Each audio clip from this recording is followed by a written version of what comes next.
Tolok ukur itu tidak lain dan tidak bukan dapat kita temui dalam asas-asas pemerintahan dan pembentukan peraturan undang-undangan yang baik.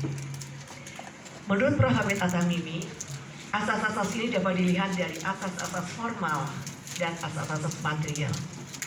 Keduanya berpedoman pada cita hukum Indonesia yang tidak lain adalah Pancasila dan berlaku sebagai cita atau suatu ide sebagai bintang pemandu.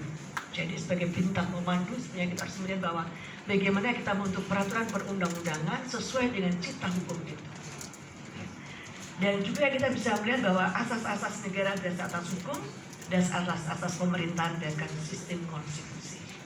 Ketiga hal ini merupakan suatu landasan bagaimana kita membentuk peraturan perundang-undangan. Kalau kita melihat pada saat ini, maka Undang-Undang Nomor 12 Tahun 2011 dalam pasal 5 dan pasal 6-nya telah menyebutkan apa yang menjadi 7 asas. Ya, kalau kita bisa melihat asas apa saja sih kalau kita membentuk peraturan undang-undangan gitu ya. Ada asas kejelasan tujuan. Kalau kita bentuk undang-undang, tujuannya apa? Ya. Dan kemudian asas kelembagaan atau pejabat pembentuk yang tepat.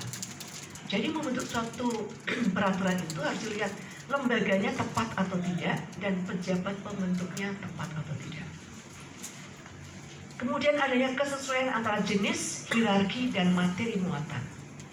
Kita bisa melihat bahwa banyak undang-undang sekarang ini atau peraturan undang yang berlaku ini, kadang-kadang kita bisa melihat bahwa materi muatannya nggak tepat. Kadang-kadang mestinya materi muatannya bukan dalam undang-undang, tapi dibentuknya dalam suatu undang-undang, sehingga undang-undang itu tidak dapat dilaksanakan. Kita bisa melihat bahwa di DPR ada satu tim pengkaji bahwa beberapa orang diminta untuk mengaji beberapa undang-undang.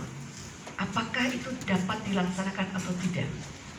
Karena dengan itu kemudian mereka menganggap bahwa ini tidak jalan.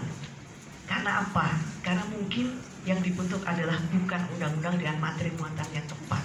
Ya. Kemudian asas dapat dilaksanakan. Ini ada hubungannya.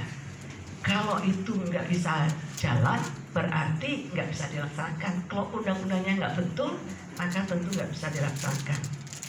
Adanya asas kedayagunaan dan kehasilgunaan, dan juga kejelasan rumusan dan keterbukaan. Rumusan-rumusan dalam peraturan undang-undang harus jelas, kemudian tidak menimbulkan permasalahan.